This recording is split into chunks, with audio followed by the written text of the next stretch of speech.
Project management का part 20 करते हैं। पहला क्वेश्चन है, the main reason for establishing base lines in project is to ensure that the manager understand the scope of the project, to make sure that the vendors deliver everything according to their contracts, to see if the team understand the project requirements, to provide a reference point for the project manager to use during the execution phase. The main reason for establishing baseline in project क्या है आपका? ये है आपका to provide reference point for the project manager to use during the execution phase. baseline हम project का इसलिए रखते हैं ताकि एक रेफरेंस पॉइंट हो प्रोजेक्ट मैनेजर के लिए, इसके नीचे या इसके मतलब इसके आसपास ही कुछ काम हो एग्जीक्यूशन फेज में जब काम हो रहा होगा। In which stage of project management detail project report DPRs is done, तो ये होता है आपका डिफिनीशन फेज में। थर्ड क्वेश्चन है, project manager while managing a logistic related project is working on the monitoring control part of the project, he is undertaking all activity except for.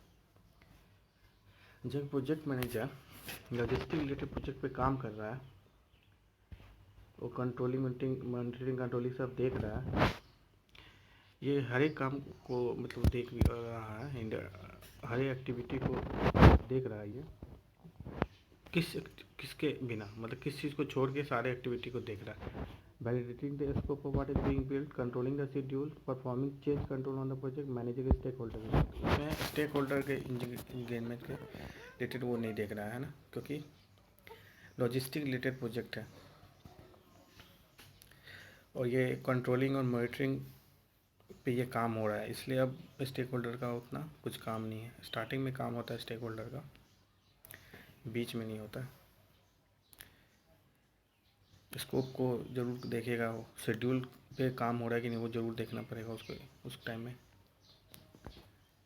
Fourth question है, which of the following statement is correct, project are temporary and unique in nature while operation are repetitive in nature, usually risk are high in operation rather than projects, project definite start and end while operation does not have definite end. तो इसका सही answer आपका 1 और 3।